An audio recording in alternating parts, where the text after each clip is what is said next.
일단 오늘은 개념이 뭐냐면 일단은 우리가 그 경기를 운영할 때 처음에 어떻게 풀어가야 되는지 이걸 잘 몰라가지고 물론 이제 이런 게 있어요. 원래 인간의 본성에 폭력이 있다 그랬죠. 그러니까 어느 정도 그냥 상식이 있는 사람은 링에 올라가면 내가 어떻게 해야 될지는 조금은 이제 눈치채고 또는 이제 반응을 하게 돼요. 그러니까 상대의 어떤 무빙이나 움직임 뭐 이런 거에 자기도 모르게 본능적으로 반응을 하는 거죠. 복싱은 이제 크게 보면 그 본능적인 반응을 내가 이제 점진적으로 축소시키고 그리고 상대방을 내가 비교적 쉽게 간을 봐서 풀어나가는 데가 나가는 사람이 잘하는 거죠. 그냥 무조건 내가 세다고 막 무조건 휘두르면 사실 복싱을 되게 잘하는 관점에서 보면 그거는 무조건 이제 답이 정해져 있는 거예요. 그러니까 내가 세서 무조건 막 휘둘러. 이 사람은 자기가 강하고 맷집도 좋고 펀치도 세. 그래서 막 휘두른다고 치고 조금 이제 우리가 복싱에 전술이라는 개념이 있으니까 그 전술적인 대응이 될 수 있는 사람이면 충분히 제어가 가능해요. 그래서 어느 순간 되면 주먹에 겁도 없어지지만 이 상황에 대한 겁이 없어져요. 상황이 너무 익숙하고 이 뻔하다 이런 그림이 나오겠다라는 게 그려지죠. 그러니까 그런 전반적인 게 어디서부터 그러면 시작하겠냐, 그러니까 뭐가 효율적이냐 이거예요. 그러면 이제 잽이라는 거에 다시 봉착을 하겠죠. 왜 잽이냐 이거예요. 그러니까 잽은 비교적 내가 내 몸의 회전이나 이런 거, 그러니까 쉽게 말해서 내 안전을 지킬 때 지키면서도 상대방한테 효율적인 공격을 이제 실행시킬 수 있는 개념입니다. 근데 이제 초보하고 이제 스파링 조금 해본 이제 약간 그 중견들하고 차이가 뭐냐면 이 잽 몇 번 내보니까 뭐가 날라와 자꾸. 그러니까 이제 안 맞아야겠다. 나는 이제 초보 기준에서는 내가 자기가 맞는 걸 생각을 못하니까 잽을 내도 그냥 정직하게 내는 거, 정직하게 이렇게 내니까 머리가 지금 고정돼 있잖아. 그러니까 한 번은 상대방이 놀래서 할 수 있는데 그걸 빠르게 분석한 사람은 쟤는 머리가 가만히 있구나. 그럼 잽 들어올 때 그냥 바로 받아쳐버린다. 그러니까 잽 들어올 때 받아칠 수 있는 가장 또 같은 개념이 뭐야? 같이 잽을 치는 거지. 또는 조금 더 이제 센스가 있으면 크로스 카운터를 날리려고 하는 거지. 잽 나오는 방향에 위에다가 바로 이제 자신의 강한 펀치를 내서 상대방이 이제 잽을 못 내게 만들 수도 있어요. 자, 그러면 이제 일단 우리가 잽부터 시작을 하는데 지금은 이제 연습을 해요. 제자리에서라도 잽 빵빵 쳐봐요. 그래서 연습하면서 들어요. 사실 이 잽을 이해하는 데까지도 상당한 시간이 흘러요. 상당한 시간이라는 건 이제 개인적인 견해로는 우리가 원투 깨닫는데도 보편적으로는 1년 정도 걸린다고 그랬죠. 그게 왜 그러냐면 일반적으로 우리 체육관은 워낙 그 펀치를 많이 쳐. 그래서 원투를 깨닫는 속도가 빠른 편이지만 그거 자기가 깨달았다고 해서 무조건 써먹는 거 아니에요. 이거를 실전에 내가 대입했을 때 어떤 상황에 원투를 쳐야 맞는지 이런 것까지도 이제 계산이 되죠. 그러니까 그렇게 계속 골창적으로 올라가면 결국에 잽이 나와. 그 잽이 나오고 이 잽을 내가 다양하게 잽의 베리에이션이 좋아지면 잽 하나로도 상대방을 잡을 수가 있는 거예요. 앞손 하나로. 그럼 잽을 어떻게 내야 되냐? 세게 내야 되냐? 빠르게 내야 되냐? 되게 종류는 많죠. 그러면 일단은 모든 그 무술의 가장 기본은 내 안전. 일단 내가 안전해야 다음이 있는 거예요. 계속. 그러니까 내가 불안전한 상태를 계속 노출이 되면 분명히 그건 상대방한테 공략을 당하는 약점이 되죠. 그러면 잽을 일반적으로 그냥 상대방이 같이 내가 잽을 내봤더니 같이 걸어. 이런 사람한테 내가 또 다시 잽을 내야 될 때 어떻게 내야 돼? 이 잽을 피하던가 막던가 해야 될 거 아니야? 그래서 그 아마추어 선수들 거를 보면 잽 싸움 할 때 보면 뒷손을 앞에다 배치를 해요. 아예 앞에 배치하는 이유가 아웃복싱에서 왜 이렇게 전진 배치해서 싸우는지 설명해줬죠. 그러니까 이건 스타일의 의미를 떠나서 이제 잽 처음에 딱 시작하자마자 약간 서로 기선제압 하려고 잽을 빡빡빡 낸단 말이야. 근데 이게 좀 차원이 조금 올라가고 서로 익숙해지면 좀 덜해요. 왜냐면 이게 일종의 그 옛날에 그 영화 보셨는지 모르겠는데 그걸 조금 극대화한 게 그거 이영거라고 견자단 나와가지고 역전 하나 딱 튀겨주면서 진시황 암살하는 그 영화 있잖아. 영웅인가? 영웅. 아주 그런 비슷한 게 많아가지고. 근데 머리로 싸우고 있잖아. 그러니까 고수들끼리는 약간 이게 너무 극대화한 거지. 사실은 뭐 섞어보지도 않았는데 어떻게 머리를 싸워. 그 익숙한 사람들끼리나 제가 이렇게 했었지 저렇게 했었지가 되는 건데 그거를 이제 중국무술이 이제 약간 그런 쪽에 많이 가 있어요. 개인적으로 중국무술을 평가할 때 얘네는 처음에 만든 그러니까 창시자는 물론 인자강이고 뭐 되게 센 사람이었겠지만 이거를 전파시키는 과정에서는 이제 생략되고 그러니까 예를 들어 이제 품새화된다는 거죠. 이게 이소룡이 말했던 중무술 왕왕이 정형화 시켰다는 무술이 원래 정형화 되면 안 되는데 정형화 시켜가지고 품새를 잡고 했으니까 당연히 그걸 보고 다음을 준비하는 사람이 생기는 거죠. 그래서 약간 절권도 철학이 그 형태를 갖지 않는다. 근데 또 그 반대로 또 얘기하면 이소룡도 이제 자기만 잘했던 무술인 거예요. 결론은 이제 후대에 전해졌을 때 그렇게 뭐랄까 임팩트 있는 제자들이 없었죠. 그런 건 뭐냐면 그게 또 가르치기 힘든 어떤 범주였다라는 거지. 그 말은 이론적으로 맞잖아. 형태가 없어야 되고 그 어떤 그릇에서 담겨야 되고 이런 얘기가 좀 말이 이제 뒤로 갔지만 이게 결론은 잽싸움 할 때도 이 순간순간 그 그림이 그려질 거야.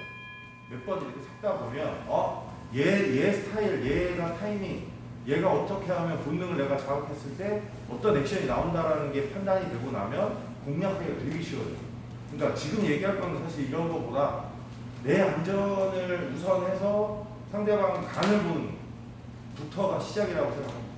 그러니까 내가 상대방이 딱 봐도 내가 잽을 한번 탁 냈는데 같이 받아쳐. 이런 전술을 갖고 왔어. 예를 들어. 그러면 내가 비교적 안전하려면 어떻게 해야 되냐. 그것부터 출발을 하면 이제 그 그림이 보이기 시작합니다. 내가 잽을 내는데 같은 타이밍에 같이 친다. 그러면 둘 다 배운 대로만 쳤던 애는 둘 다 머리통을 입고 막 같이 먹어요. 그죠? 이론적으로 그렇잖아요. 서로 머리를 노리고 들어갔고 서로 같이 맞았으면 같이 이렇게 들리는 형국이 돼. 이거는 그냥 반대로 얘기하면 이건 재훈이 때문에 얘기를 해주는 건데 이건 경험의 문제. 안 맞아본 거죠. 그러니까 왜 항상 제가 그 오컬트도 경계하지만 또 실전을 경험하지 않은 복싱, 그러니까 스파링을 하지 않는 복싱을 또 경계하는 이유가 뭐냐면 혼자 하잖아. 멋있지. 영화에서 나온 거야. 자기를 되돌아보는 게 거울밖에 없으면 스타가 되는 약간 이제 애매한 거야. 그거를 막 때려본 적이 없고 맞아본 적이 없잖아. 특히 이제 때려보는 거야 연습할 게 많아요. 근데 맞아본 적이 없으면 내가 이렇게 하든 저렇게 하든 뭔지 모르는 거지. 데이터가 없으니까. 그러니까 사실은 고개가 들릴 정도로 맞는 거는 이거는 뭐냐면 실수한 것도 있지만 그게 연속됐다라는 건 뭐냐면 연습이 안 되는 거죠. 상황이 이해가 안 되는 거죠. 왜 맞았지? 그러니까 이해가 안 돼. 이거는 사실 경험자, 그러니까 연습 이런 그 과정 속의 연습보다 왜 스파링이 중요한지 얘기해 주는 거예요. 스파링을 해보면 아는 거예요. 내가 이렇게 치면 이렇게 맞을 수 있다. 라는 게 이해가 되면 앞에 손을 배치를 해서 커팅을 하던가 블로킹을 하던가 아니 패링을 하면 누르면서 치던가 진짜 상황은 되게 많아. 또는 내가 그러니까 얼굴 쪽으로 날라올 거니까 머리를 움직이면서 치던가. 우리가 처음 배울 때하고 좀 달라지죠. 처음 배울 때는 굉장히 그 공식 같은 개념, 상대가 나한테 저항하지 않는다라는 그 개념에서 만들어지는 거고, 실제 상황은 상대방이 나를 계속 똑같은 동일한 조건에서 나를 때릴 수 있다. 최소 동일한 조건에서 칠 수 있고, 최대는 나보다 센 놈이 나를 때릴 수 있는 거야. 그래서 그런 기본적인 개념에서 출발을 하는 거야. 항상 말하지만 잽으로 간을 봤을 때 상대방의 어떤 반응이 나온다고 했죠. 사실 받아치는 사람은 조금 짬이 있는 거죠. 그 타이밍을 읽고 잽 나온다고 같이 빵 칠 수 있는 사람은 조금 짬이 있는 거죠. 그러면 받아친다라는 거 알았으면 어떻게 해야 돼요? 그러니까 1차원적으로 뭐야? 내가 왔거나 피하면서 치거나 그냥 안 칠 수는 없지. 이걸 끌어낼 거야. 근데 얘가 잽으로 받는 것 같아. 라고 했을 때 잽 주고 베스트 빡이 있는 거야. 잽을 주는 척하고 피하면 잽이 나와 있는 상태잖아. 그게 이런 그러니까 상상력이 이제 계속 나와야 돼. 이게 근데 어디서 나와 이게? 이 경험에서 나오는 거야. 맞아 본 놈은 아는 거야 이제. 아씨 내가 이거 했더니 이거 나오니까 어떻게 다음 수를 준비해야겠다. 그러니까 내가 잽을 줬는데 그걸 보고 잽이 나와. 그걸 내가 피하고 치는 게 아니고 이거는 말이 안 돼. 말이 안 되는 거 맞죠? 실력이 높을수록 말이 안 돼요. 실력이 낮아. 상대가 저기 딱 보고 잽 줬더니 하면서 나와. 이러면 보고 피하고 이게 될 수 있어. 그건 반사신경이 되게 좋은 경우. 얘는 보고 할 수 있는데 어차피 고수 되려고 싶잖아. 고수가 됐을 때 그렇게 하는 게 아니야. 보고 절대 피할 수 없어. 절대 반응할 수 없었거든. 무슨 말이야? 잽이 그리고 모든 종목에서 잽이 제일 빨라. 그러니까 이렇게 내가 유인한다라는 생각이 없으면 절대로 보고 피할 수 없어요. 그러니까 이 셋업 동작들을 미리 다 갖추고 있어야지. 그러니까 연습이 돼 있어야지. 내가 잽을 한번 줬더니 얘가 빵 하고 쳤어. 맞았어 한번. 그럼 또 비슷하게 주면 얘가 잽을 또 걸 확률이 있다라고 했잖아. 그랬을 때 내 다음 동작은 얘가 실제로 잽이 나오지 않았다 하더라도 내 실현 동작은 잽을 주는 척하고 빠졌다가 친 거지. 이게 허공에다 갈았을 수도 있다라는 거야. 상대가 반응을 안 했습니다. 우리가 반응이 뭐야? 켜본 거지. 근데 그러니까 뭐가 필요해? 진짜 치려는 의도. 그러니까 가짜를 진짜로 주려는 의도. 어떤 상황을 설계하는 거야.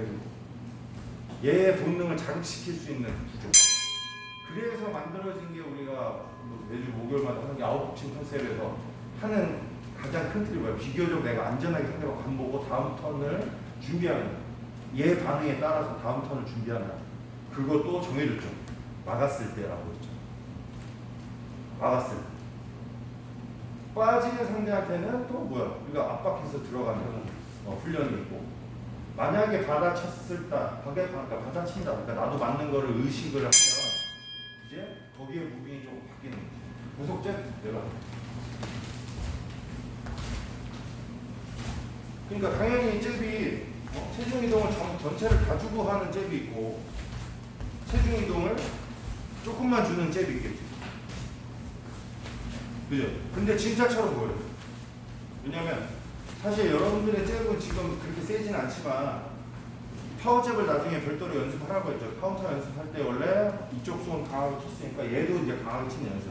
근데 얘를 뒤에다 배치시켜놓고 치는 연습이 아니고 이건 스위칭 연습이고 앞에다 놨는데 얘가 강해져야 돼. 그러니까 얘가 강해질수록 얘는 이제 고수가 될 확률이 높은 거야. 왜냐면 앞에 배치되어 있는 손은 일단은 뭐야? 뒷손보다 무조건 빠르죠. 스피드를 일단 기본적으로 깔고 가. 근데 이 앞손이 우리가 처음 배울 때는 앞손이 약하지. 근데 얘가 뒷손만큼 이제 파워를 낼 수 있는 수준. 물론 절대 뒷손만큼 세지진 않아. 뒷손하고 똑같아질 수는 없어요. 왜냐면 구조적으로 그렇잖아. 앞에 나왔잖아. 근데 뭐야? 우리한테 필요한 건 합리적인 거야. 무조건 옆집 왔으면 센 게 아니고 여기서 내가 그 상황에 또는 상대방이 들어오는 상황에 내가 같이 걸었을 때는 데미지가 증폭이 되니까 그런 상황을 만들어서 치는 거죠. 물론 하나를 내가 만들어서 정확하게 빡빡 찍는 연습이 되면 이제 타이밍적으로 더 강해지는 거죠. 그죠? 뒷손을 내가 세게 치고 싶으면 그만한 어떤 상황을 만들어주면 돼요. 무슨 상황이야? 내가 얘를 뒷손만큼 땡길 수 있는 상황, 장전할 수 있는 상황. 그죠? 그게 여기서 잽 더킹, 잽 유빙 훅, 잽 더킹 훅 이런 개념이 어떤 거야? 상대방이 어떤 특정한 공격을 끌어내고 내가 장전하는 시간을 갖고 다음 턴에 칠 수 있는 공격들이 또 이제 이어지는 거지. 그죠? 머리를 얼마만큼 움직여야 돼 일단은 우리가 막는 거는 좀 수월하게 생각을 해요. 다시 아마복싱 그 절차가 들어오면 잽싸움 할 때 보면 그냥 뒷손을 앞에다 배치하는 거예요. 그러니까 다음에 나올 거를 이제 요거 하나만 잽 하나만 가지고 이제 싸우기가 어려워진 거죠. 왜냐면 진짜 변수가 이제 앞에다가 딱 막고 있어. 그러면 나는 배운 게 이거밖에 없네. 내가 익힌 게 이거밖에 없어. 이러면 뗄 데 없는 거야. 그러니까 위아래가 돼야 되는 거고 또 하나는 앞손 롱훅. 내가 잽 줄 것처럼 항상 앞에 가들 모았으면 옆에가 무조건 비게 되죠. 그러니까 지장 빡 주면 여기 빡 막을 거 아니야. 그 빡 주는 척 하면 얘가 앞에 나오겠지? 그럼 옆에가 비죠? 그래서 바로 꺾어서 치는 롱훅. 이 있는 거야. 근데 왜 내가 훅을 이렇게 쳤을까? 훅 이렇게 막 이렇게 많잖아. 근데 왜? 지금 상황이 뭐야? 잽싸움이야, 잽싸움.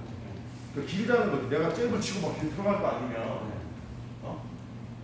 우리가 이렇게 말아서 질 수가 없어. 아니면 점핑 훅 뭐 이런, 그러니까 그건 스타일의 문제지. 그러니까 인파이터야. 예를 들어 막 꾸기고 들어가야 돼.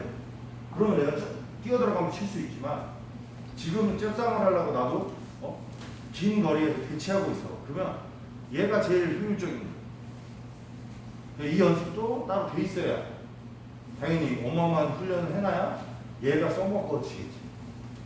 그러니까 이런 개념이 이해가 돼야 조금은 이제 스파링에서 덜 맞게 돼요.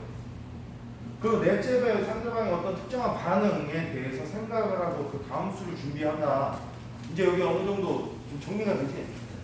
내 잽에 상대방이 어떤 반응을 해? 특정한 어떤 반응이 뭐야? 뭐가 있어요? 가만히 있으면 그냥 쓰러진 거고 맞은 거니까. 그러니까 내 잽에 맞았어. 그럼 바로 원투 꽂으면 돼.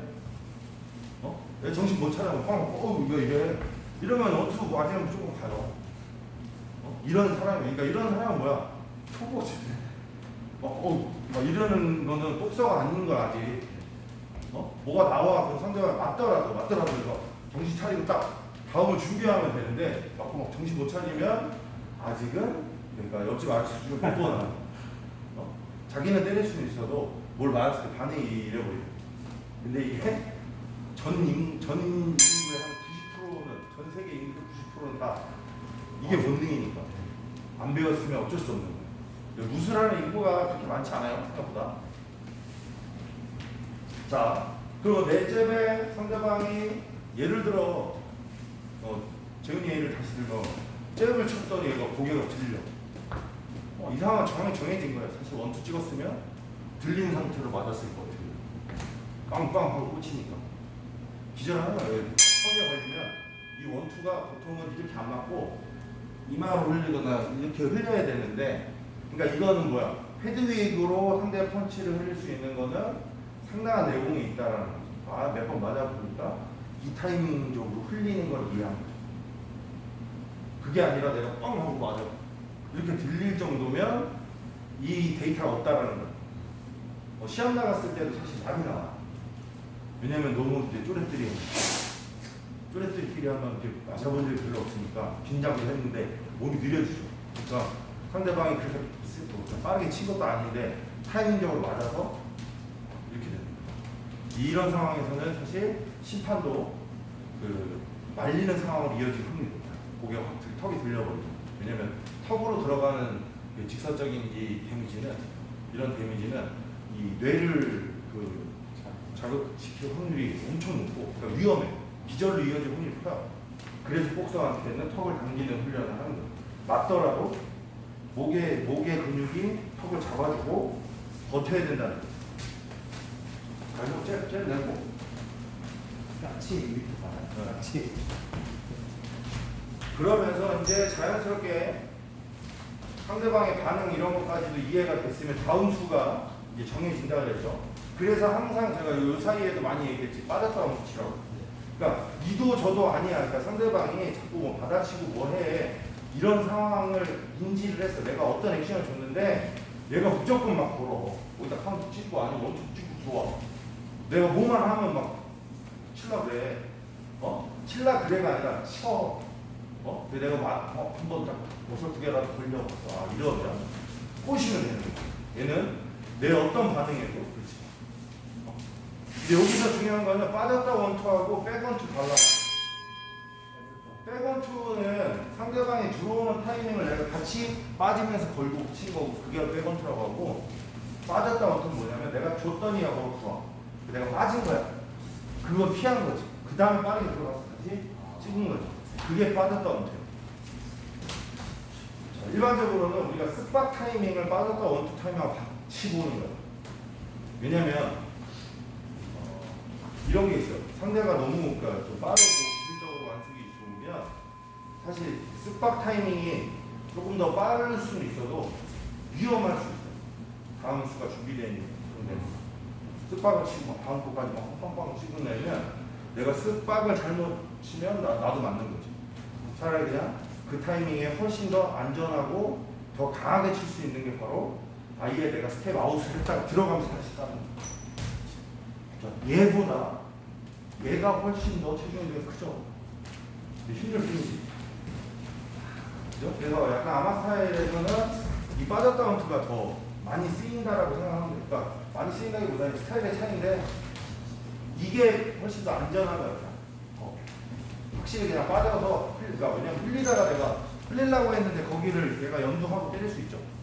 그런데 스텝 아웃은 뭐야? 무조건 회피 하고 안전. 그러니까 뭐가 또 여기서는 또 중요해? 스피드가 중요하죠. 그러니까 스텝 연습을 그 투스텝 연습을 콩콩이 스텝이라 하지. 투스텝 연습을 왜 많이 해야 되냐면 네 문의 오셨나요? 네 들어오세요. 저기 앉아 계세요. 그 스텝 연습을 왜 많이 해야 되냐면 그러니까 여러분들이 지금 이제 뭘 이해해야 되냐면 이런 거야. 그러니까 박자를 쪼개는 능력. 이게 뭐냐면 처음에는 이게 진짜 빨리 들어가면 당연히 경략급일수록 빨라져. 알겠죠? 요거 연습하면서 쟤 빵빵 찍는 거 잠깐 연습하고 있을게요.